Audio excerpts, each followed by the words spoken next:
Peace be with you, my Prism players. It's Mansant back at you with today's installment of the Best 3 series, and this time we're going to be taking a look at Prism. So we're finally to the point where we're at heroes that you probably don't see that often in the Blitz format, and Prism, even though she's an absolute powerhouse in Classic Constructed, is a hero that really suffers in Blitz because of the lack of sideboarding options. Prism loves to switch her strategy between auras and heralds, and because of no sideboarding, in Blitz she's kind of forced to go both routes, which for Levia is very good news. It's normally the aura strategy that can get you in some really tough positions in Classic Constructed, but in Blitz, she doesn't run that heavy of an aura package because heralds tend to have better matchups overall for her. Now, the auras that she definitely is going to run into you are going to be the Genesis and the Merciful Retributions. They're in every Prism list because they're just so darn good, but you're not very likely to see Arclight Sentinel, which is good news for you because that would otherwise shut down your Bloodrush Bellows turns. So as long as you're playing a little bit patient to pop the Genesis and Mercifuls whenever you see them, this matchup really shouldn't pose a threat for Levia and Blitz because you just get to pop their heralds all day. They almost never get to land pummels if they're running them, and the risk of them potentially blowing you out with a double tome turn is also just a lot lower because they only run 2 tomes because it is Blitz format. They just can't run any more than that. So overall, I'd like to think this matchup is pretty unlosable for Levia and Blitz, and sure enough, let's just check out the best of 3 and see if I'm right. So welcome everyone, this is the gameplay for today's video, and would you look at that, I start off with rolling a 12, good luck beating that, Tom. And sure enough, he does not. So jumping into the actual start of the game here, I am going to choose to go first. And, you know, sometimes versus Prism, actually, I would say all the time versus Prism in Classic Constructed, it is correct to not swing if you're going first because you want to preserve your action point just in case they play an aura. Then when they do, you get priority back and can pop it.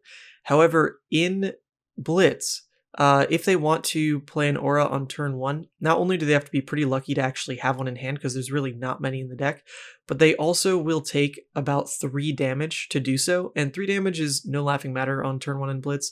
So that's the line I decided to go with, and yeah, it would have been punishing if he did have a aura on turn 1. Especially Genesis, that's the big deal one. So if you wanted to play super safe, you still just don't swing there. I decided to go ahead and do it because the other benefit of getting a card in graveyard on turn 1, actually 2 cards in graveyard on turn 1 in this case because it was the Sigil and the Beast Within, really is just advancing how aggressive I can play now that I don't necessarily have to fill the graveyard so aggressively blocking wise. I've now got quite a chunk of cards in there just from burning them on my turn 1. So I'm deciding not to pop the Herald here because I actually have a really fun turn coming up. Well, fun for me, let's say. I want to preserve the cards in hand here because they're perfect for Bloodrush. I've got exactly what I need in a 6, a blue, and the Bloodrush itself. So I didn't want to pop there because it would have gotten taken away my ability to play into the Bloodrush. So now that we went ahead, played the first one, you know, I'm never scared of Arclight Sentinel in this matchup because Prisms don't play it in Blitz. And with that Arsenal Bloodrush as well, I really don't like playing back-to-back Bloodrush. I've said this in previous videos, but in this instance, I actually had 2 reds in hand, so the cycling ability of the Bloodrush to let me find more resources was actually really what I was going for there. The damage is cool. It's definitely cool, but really I needed to dig for resources to have any kind of good Bloodrush turn anyway, so kind of forced my hand, and that means I'm coming in for 7 with that first Mandible Claw, 7 on the second Mandible Claw, and I actually have the perfect follow-up here as well, where I can pitch to the Boneyard Marauder for 10. So yeah, casual, just 24 damage turn 2 in Blitz, 24 damage turn 2. Yeah, you know, it happens. These are the fun plays that can happen with Levia, but you know, the reason to play these in best of 3 is because I don't just want to show the high rolls. Games go all kinds of ways. Levia can draw all kinds of hands, so this is definitely one of the great ones, but it doesn't mean this happens all the time. So here we go. He's blocking pretty significantly, but still losing tons of damage here, going down to 6 life. And I'm very happy with that. I mean, I'm at 23. I can take Herald hits all day if I want to, as long as it means I have good hands returning back into the Prism here. So The only unfortunate part about that play was that I no longer have Blood Rushes at all in my deck. It's really great to have one when your opponent's like sub 10 life and it can really just seal the game. But you know what? I got him to sub 10 life on turn 2, so I really can't complain too much. And then on this follow-up hand, I actually drew both my recursion pieces, which is just fantastic. I mean, those are free damage into a Prism, especially when Prism is forced to go on the defense. They actually do so pretty well. They have a couple non-blocks in the deck, but they also run a couple defense reactions, so it evens out, and then the rest of their stuff all blocks for 3, so they can be pretty tanky when they want to be. So me finding Ghostly Visits and Howls is definitely going to help break the defense strat that Tom definitely has to play for here. So, bit interesting. Tom's just going for a gamble here, trying to get his Herald of Erudition to hit, and it most likely will not. I mean, I can pop it with any 6 here. I can also just decide to keep my hand and use Husk. I mean, I'm really not under threat at all to ever like break Husk in this matchup unless I decidedly want to. They're really not going to chip damage through to me. So I'm deciding to just protect my hand because it's actually pretty decent in that I get to Arsenal this Howl from Beyond. I mean, blocking the Howl from Beyond on the Erudition did nothing anyway. So might as well set it up in Arsenal just in case. And that way the Dread Screamer still gets to come in with the follow-up from Ghostly for a 10 damage turn with Howl set up in Arsenal. So things really going my way here. And Tom, he can block out pretty efficiently on these turns, but that just means he'll never get a foot back in the game. So doing what he can, chipping him down to 5, so it's just the waiting game here until I can find enough damage to close the game, because it's pretty much over already. Now, Tom just trying to stay in the game, do something. Arsenaling a Herald doesn't really do anything for him, so deciding to play it out, trying to take down the threat that I have in hand. That way he can perhaps survive with enough cards in hand to maybe get a Genesis to stick. That's really like the only thing that could get Tom back in the game, but that is so very unlikely that, yeah, we're just gonna slow down a little bit, go ahead, pop the Herald. I still get 3 cards in hand plus the Arsenal Howl from Beyond, so my damage is definitely above average no matter what, and sure enough, this is most likely a 12 damage Endless Maw. I do have, I believe, enough misses in the graveyard here to potentially not hit it, but my blood debt is nowhere near scary anyway. So hit, miss, I'm resetting that Ghostly Visits, that's fantastic, and I'm coming in for 12. So most likely Tom can full block it, as long as he doesn't have any non-blocks in hand, and sure enough, even with that Soul Shield, not only does he get to full block it, he gets to charge his soul a tiny bit. Now the likelihood that that's really going to matter is very slim. He would need to keep an entire card just to summon it and swing 1, but it is going to buy him a health at some later point in the game. So that's really what the benefit of Soul Shield in this matchup is just extra life. Effective 7 block, really. So I'm hitting these pretty consistent hands back to back here, which feels great because I haven't had to use the Hope Merchant's Hood to really dig for damage. My hands have just had damage. So I'm getting to lead with the Dread Screamer with Go again. And without auras in play, this is really just all out aggression. I don't need to slow down and use my Go Agains to pop auras. So Blooded's going to turn off on this Dread Screamer. I mean, it couldn't have missed in that scenario, but what I'm really looking to do is reset that Howl from Beyond. Unfortunately, that is the only card left after the Dread Screamer there, so always unfortunate, because if the Howl from Beyond gets banished, then that's just an instant way to refill the grave.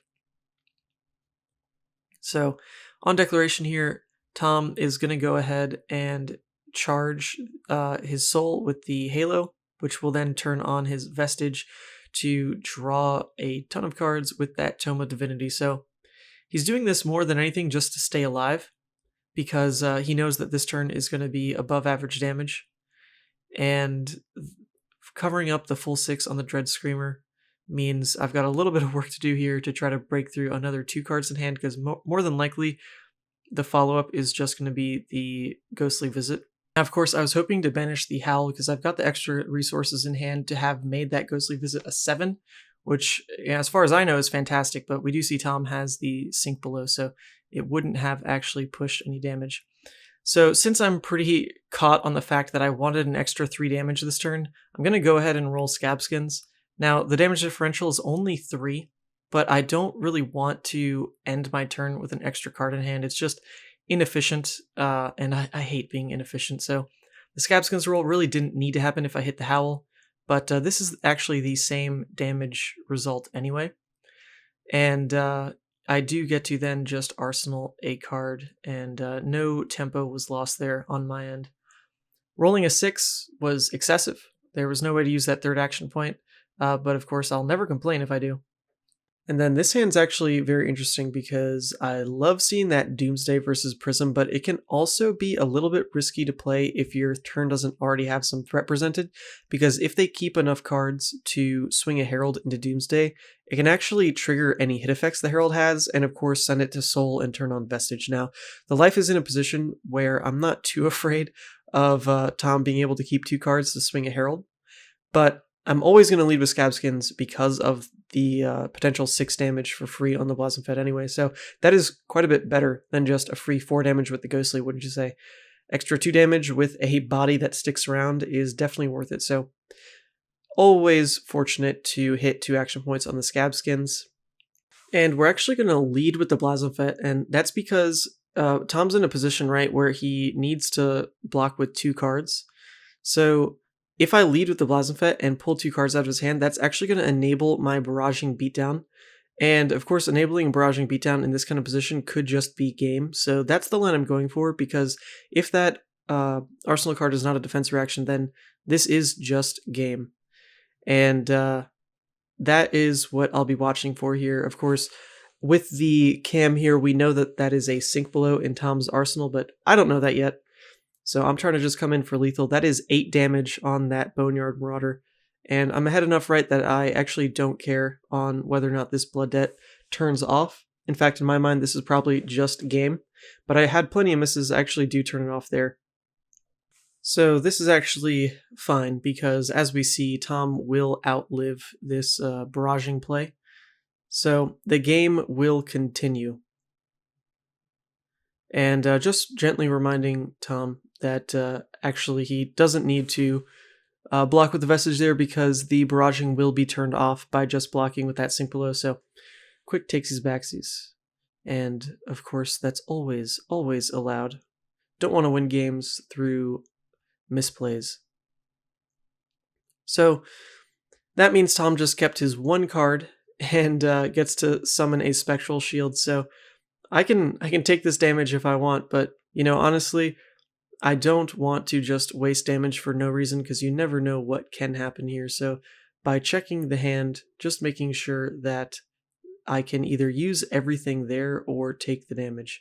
Now, looks like taking the damage was correct. Now, my hand is nothing crazy. It's just going to be a mild Go Again play, but at least with a Go Again in hand, I don't have to roll Scabskins. Which I do want to save for those turns where I otherwise don't have a way to attack with the Blasphemfet. So Blue Dread Screamer is going to come in with Go Again, turn off Blood Debt, coming in for 4, which threatens either blocking with 2 cards or losing the Spectral Shield. So sure enough, Tom's going to lose the Spectral Shield here, so that is just inching me a little bit closer to the finish line, taking away that extra health that he has. So by following up now with the Blasphemfet, I can start the slow squeeze that Blasphemfet has on these light heroes. So nothing on Declaration from Tom actually lets me banish a card and take away his Spectral Shield. So you got to be tricky about that, because on Declaration he can make the Spectral Shield, but if he chooses not to, then the triggered effect will resolve and there's no response allowed from the Prism player to make that shield. Now the slow squeeze took away that 1 soul that he had, but with a soul shield it's going to go right back. And he actually does get to use his hand to at least summon a Spectral Shield. I'm not sure if that was necessarily correct. Arseling a Herald of Erudition isn't terrible as like a last-ditch comeback play, because with how long this game is going now, there's actually the chance that I don't have enough sixes in hand anymore. I've been playing a ton of them. I discarded a ton of them with the Blood Rush as well. So it's potential that was better. And he still had the Dreamweavers up as well to potentially go for a like pummel play if he can ever keep a hand like that, but that's getting way too doubtful. So on my turn, I am just going to swing with Blasmfet because, or rather, roll Scabskins first because I have that Blasmfet swing up always available. I'm going to play the Howl first, though, just in case I roll a 1 into a 1. I want to negate the Blood Debt that I would take. So we see a Blasmfet coming in for 6 with an extra action point, and Tom knows that whatever that next attack is going to be buffed by 3 from the Howl. So here we go. I get to play a red Deadwood. These are always so scary to play when your blood is really high, but in this kind of position, I don't really mind. My health is not something I'm too worried about losing. The game is just in the bag. So sure enough, he can't protect himself from 11 on that Deadwood. He even had the 2 non-blocks in hand, so that was game 1 there. And even though the start was really explosive, it slowed down quite a bit because Prism just gets to play tanky and summons all those Spectral Shields to create basically extra health. So Tom now wins doesn't win the die roll, but does get to choose who goes first or second because he lost. So he's deciding to go first and just swings with the Herald. And actually, I definitely disagree from a Prism player's position of swinging into Levia there. It's just not worth letting me get cards in graveyard because you need to cut down on how aggressive the Levia player can be into a Prism. So Tom just gave me free reign to potentially jump in with an attack as early as my turn 1, which of course, if I can threaten damage, that is just taking away Tom's ability to freely play auras. So I'm going to roll Scabskins to try to maximize the damage on this 4-card hand, but look at that, it is a 1 right off the bat. This is incredibly greedy and honestly a mistake. I really would not re-roll Scabskins there. I just don't think it's worth it when I have no blood debt. A 1 to just Arsenal and pass my turn is not the worst. I mean, sure, Prism gets like a 5-card hand back into me, but I definitely can interrupt when Prism does those kinds of things because I can pop Phantasm. So this was just like ultra greed. I was coming off the back of that win in game 1, so felt pretty invincible, but punished with that 1 and then tried to fix it with the gamblers and just shouldn't have done that. So not too great. I've lost an incredible resource on my turn 1 in that Gambler's Gloves, and as we saw in last game, Gamblers was really pivotal across like 2 turns there that let me swing Blasmfet, so that just means I don't have that as a route to winning this game anymore. At least if I do roll and hit a 1, it's just over. So Tom, because he got the Soul Shield in Soul on my turn there, he's going to also cast a Genesis, and this is pretty darn strong. It's not like I can't break it for pretty freely, but this does at least generate a bit of advantage for Tom now early game. He's forcing my hand to slow down and pop Genesis, and he's also healing effectively by making the Spectral Shield and of course charging the soul for free as well. So he gained 2 extra life off this play, and in theory would threaten me for 3 if he pitched a yellow there, but unfortunately it isn't. So he's just going to swing with that 1 Spectral Shield, and I do want to fill Grave, even though it feels bad to block on the Spectral Shields. You got to remember, Grave is very important because there is a point where Prism doesn't really have to attack you to try to win. They can just go for the hope you die to blood debt strat, and that means might as well block when you can. So I'm going to follow back into Tom with this Blue Dread Screamer, and I'm fortunate to have a Source of Gogen here because I at least get to threaten his hand and shields and then follow up and pop Genesis. Whereas if I didn't have a Gogen, I would have either just popped Genesis or maybe even gotten ballsy and swung, or rather rolled Scabskins, and I really don't want to do that anymore. So once again, that's my bad from the Gambler's Glove. So pretty slow turn. I at least take a card and take a shield on that Dread Screamer. So pretty happy with that trade. And then pull away a Genesis off the board here with the Mandible Claw swing. So It's going decently for where I'm at in this game. It's still very, very early to feel like I'm ahead. In fact, I wouldn't say I'm ahead at all because of the Gambler's Gloves. Now, I am sitting on an Endless Maw in Arsenal, so I feel pretty good about that. For when Tom does try to trade with larger turns, I can at least block down and off of just one card in hand, still swing 9 with Endless. So that's a strong play I have going for me, but that doesn't mean it's what's happening at this point in the game. So that Endless Maw is just going to sit there for quite a good bit, if I had to guess. Now, I have a Blue Dread Screamer again, so this is decent in that I get to threaten his shields all over again. I'd love to see this going into when he has an aura in play, but there really aren't that many in the deck, right? So I'm just going to play it. Not going to hold it and preserve my Go Again resources. And this is going to go ahead, gain the Go Again. It couldn't have missed anyway.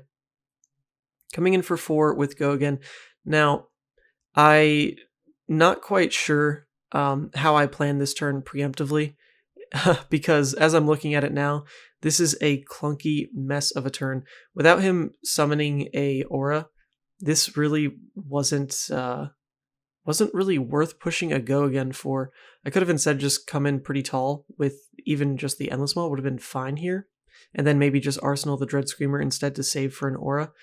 Because as you'll see, this is going to force a really awkward play since I don't have any recursion pieces yet. I need to actually somehow get another card in graveyard to try to swing with another attack. And I mean, I can, and as we'll see here, I'm going to crack the Hope Merchants just to put it in grave. So this is the epitome of just wasting resources, and I really would not go for these lines in a more competitive setting, I'm pretty sure. Or at least think about what I'm doing a little bit more, because these are very suboptimal lines I'm taking.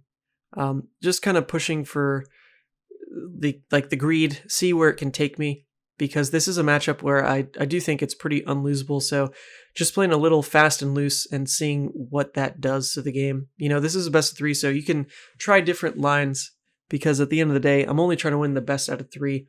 The individual games are just learning experiences, so that's more of what we see there. But swinging in with 7 is still good enough to take cards out of his hand and break the shields. And breaking those shields is the big deal, right? Because it is very hard for Tom to refill the grave with, or refill his soul rather, since I'll be popping heralds, and he already went through his soul shield. So yeah, Tom actually held on his attack there because he doesn't want to fill grave for me, because I am stuck in a strange position here where I only have one piece in graveyard. I have no instant ways, equipment-wise, to get cards in graveyard, and I have no recurring pieces, so I basically have to draw 2 ways that instantly fill graveyard, and I did with the double red barraging, but this is going to make me lose so much value on the red barragings here, because unless I caught Tom with like an aura in hand or like an energy potion or like a soul shield, he easily gets to shut down this double barraging. So I'm just hoping that I got a little bit lucky on the barragings, because I had to make this play anyway.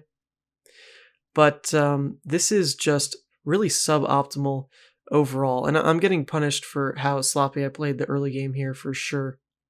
I also had to pitch double Blood Rush, which is really unfortunate when there's no shuffle effects left to me. With the Hope Merchants gone, I know that I'll be drawing those double Blood Rush either back to back in the same hand, or one hand that then draws into a second Blood Rush. None of that is ideal, but at least I can now try to pitch some blues and attacks close to that Blood Rush to guarantee that when I do see them in the second cycle here, if the game goes that long, then I will at least present quite the overwhelming threat late in the game. Because, I will be dealing chip damage as the game goes on. I will be forcing Tom to take damage here and there. And so knowing that the Blood Rushes are coming so late means they're basically a ticking time bomb for Tom. Knowing that as long as I set up some kind of blue and an attack next to them, they will definitely land for enough damage to close the game. So what this is doing counter to me, though, is basically saying I don't have a ton of damage until I find those, and we're already at 6 blood debt, so we're basically in a position here where if I can't keep turning off blood debt, I will just lose to myself. So that is the unfortunate part in going for this line, and sure enough, we already see one of the issues with it happening now, where I wasn't able to turn off Blood Debt because Tom once again just passed. And without him attacking, I can't fill the graveyard enough. But now we're actually in the situation where last hand I didn't have a way to turn off Blood Debt anyway, and this hand my only way to turn off Blood Debt is a blue Convulsions, which is just so low value when played early like this, but at least it is a way to avoid taking another 6 damage to Blood Debt. So Tom, now that I have enough cards in graveyard to turn off Blood Debt anyway, is open to just attacking here. He is going to go ahead and lose that Herald to a pop, which that always feels good. Now, that means my turn here, though, isn't really all that impressive. In fact, it's really not impressive at all. It's just going to be a blue Convulsions. At least I can opt a bit to try to find some better cards here that turn off Blood Debt. That's really what I'm digging for. So those cards did not turn off Blood Debt, so to the bottom they go. And now that means my turn is just going to be the Convulsions into the Ghostly Visit. That's in Arsenal. So 5 Dominate is so incredibly weak, especially since it's putting 2 non-6s in the graveyard here, but at least I have a 6 left from that banish on the Convulsion, so my graveyard will at least turn off Blood Debt on the next turn. So there comes the Ghostly for 5 Dominate. It's really overwhelmingly weak right now because he doesn't even have shields in play that I'm threatening with the Dominate.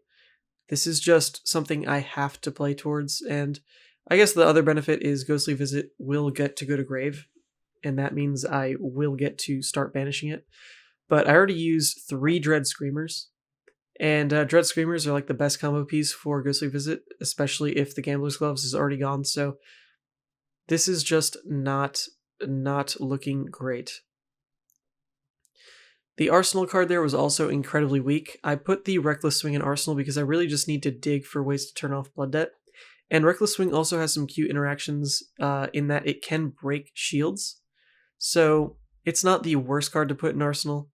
And also in this matchup, you tend to just have to block with 1 card on the Prism's turn. So since the Reckless Swing is in Arsenal, it's kind of doing that same thing where if I just block with the 1 card, and in this case, Reckless Swing, it's going to take 1 card from my hand, and I'm comfortable with that trade pattern of playing off 3-card hands into Prism. So it's at least usable, right? And this is also just fortunate for me. Tom is going to go ahead use the Dreamweavers on his Herald. And of course, it is the Herald of Erudition, so if that hits, I'd be in a world of pain.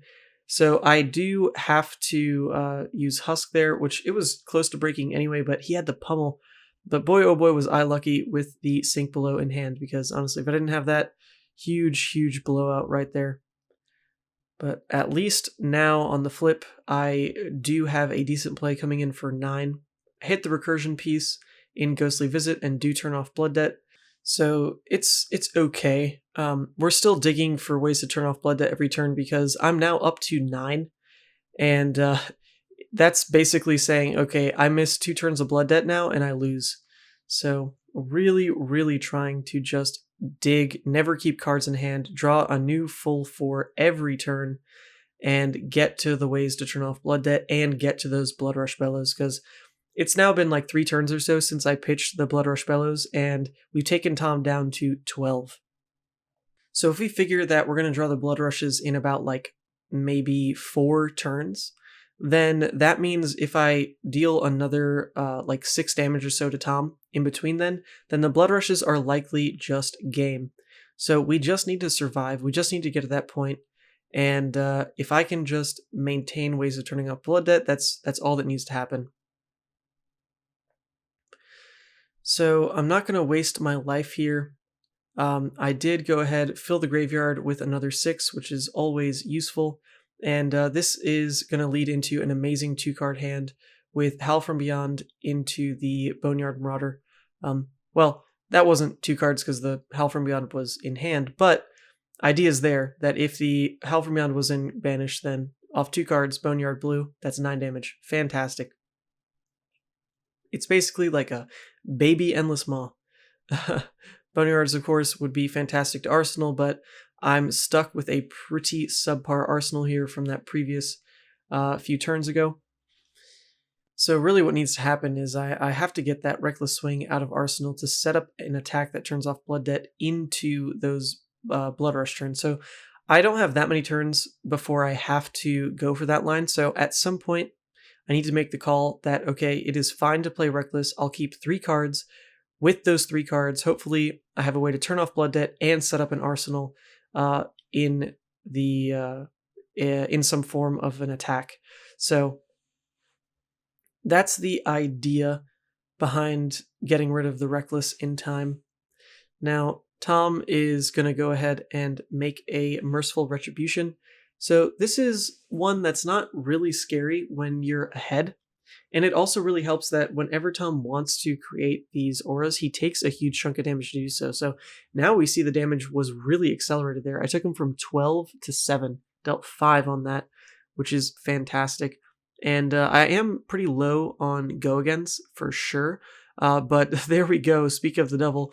The go-again that I had left in the deck, I believe is the last Red Screamer, I actually found right when I needed to go ahead and threaten both Tom's life and his Merciful. And, popping Merciful really isn't the biggest deal, but if it stays on the board, then he could potentially get me with a double aura in play, and that would hurt a bit more for sure. So now we're just going to go ahead and get through the Merciful. I'm pinged for like a little bit of damage here and there, and it is going to go to Soul, so there's always the potential that he can pitch a blue for a tome off the back of that. You just hope that they don't have it. And sure enough, Tom didn't have it there, so he is going to hold priority, or rather use his priority at the end of my turn here to go ahead and use the fact that a card went in Soul to get some extra value off of pitching into Halo there. I don't really think this was right. Tom needs a tome turn to get back into this game with the damage he took to play that Merciful. But at least with going for this route, he does have 2 more shields in play. And what does 2 shields in play mean? Well, that means Reckless Swing is actually pretty good. So in this kind of position, of course, I want to get anything that'll miss out of my hand, and I'm fortunate enough here to be able to summon the Doomsday as an instant. I love that it's an instant. You can do some cheeky things with it. So then we're going to follow up with the Reckless, and then if it hits a 6, well, boy, would you know it, those shields disappear before they would deal damage. So kind of a cute reaction. Tom sunk a lot of resources into getting those shields into play, and they just disappeared at no cost to me. So now with the Blasphemfet in play, I do have routes to always turn off Blood Debt as long as it stays alive, but of course it can now punish me because I'm not able to string it together with a bigger turn. My go-agains are gone, so I can't just play a Dread Screamer into the Blasphemfet to really threaten cards. Instead, Tom can most likely still swing back with the Herald into Blasphemfet, get a hit effect off, and let the Herald go to Soul. So that's unfortunate. It's also unfortunate that his Soul is gone, so I don't get any value out of turning off Blood Debt with Blasphemfet's attack there. All I do is now have the opportunity to set up an attack in Arsenal. So remember, that was kind of the key in letting these Blood Rushes come back around and really be game. And sure enough, we see that I've got that Blood Rush in hand now. So that's fantastic. We finally found second cycle, and honestly, that was a little bit faster than I expected. So not only is that going all right for us at this point, but Tom also didn't have a 6-power Herald in hand to kill the Blasphemfet. So he has to just swing 5 at me. And at this point, I'll take it. I have my safety nets open to turn off Blood Debt. I want to just get a good Blood Rush turn off, so I'm going for it. It isn't great to have to pitch a Blood Rush for a Blood Rush. Starting off with a non-blue pitch really hurts your ability to clause something else. But it's, better than nothing, that's for darn sure. And Tom's right around that health threshold that I was looking for to potentially just seal the game now with Blood Rush. If I take all the cards out of his hand, then Blasphemfet will just stick on the board for all of eternity here. And Tom will be hard-pressed to ever clear it, and he's actually getting very low on deck because he's just been completely blowing through his entire hand each turn. So it's always slanted that way. If you're more on the defensive than the offensive, you just don't have that much left in your deck because you're not pitching as much as the aggressor. But of course, this is only going to matter if game's not over this turn, and as we see it, I'm just presenting an overwhelming threat as I planned to. So I've got enough resources here to even cast a Howl on this Blood Rush turn, so now we're going to see already 10 damage coming through with the Mandible Claws, and then I have the Boneyard Marauder that I drew into as well to come in for 11. 11 at the end of the 10 damage already presented with claws. That's 21 damage, and Tom was only at 7 life going into this. So that is game, and what did I say about this match probably being a 2-0? Well, here it is, and I didn't even play that well.